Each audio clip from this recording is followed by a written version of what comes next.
Hi, it's Anya Aquino here, your Eurovision insider, and look who I've managed to track down. No doubt they can introduce themselves with a Jepic introduction. Hey everyone, I'm John. I'm Edward. And we together are Jedward. And you're watching SBS and this exclusive Eurovision interview with us, Jedward.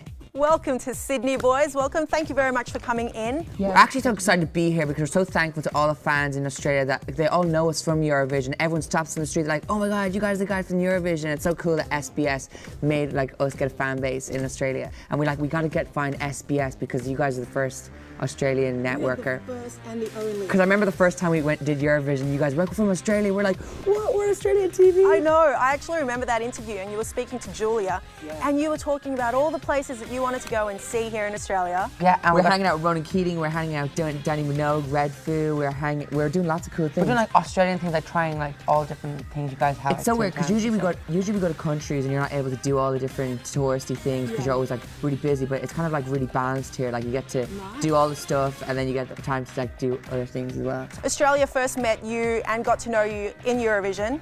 In 2011 and in 2012, you guys back-to-back represented Ireland. Tell me, what's happened this year? I think it's amazing we made history and represent Ireland 2 years in a row. What's happening this year? This year we're not doing it for a third year in a row. Okay, we decided. But I'm real happy that we're not doing it this year because we got to come to Australia. After Lipstick, we got to perform for President Barack Obama, and basically we met Big Bang. Do you know Big Bang? Yeah, I know Big Bang. Yeah, so we're hanging out with Big Bang. I'm a fan of Big Bang, And we were hanging out with Tae Yang and G-Dragon.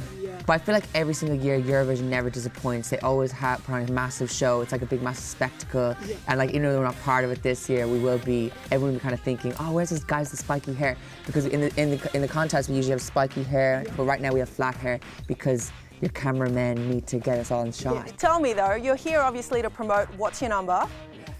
Would this have been a Eurovision hit? This song actually was meant to be for Eurovision. But it's really cool that we did Eurovision because literally so much songwriters always send us songs. We're always working on songs the whole time, so we do have a lot of awesome Eurovision songs in the bag. We have ammo ready to go in case we need to go for Eurovision. All I can say is we have a bazooka gun, which is gonna, if we ever want to do Eurovision again, we're like, poof, like, here we are.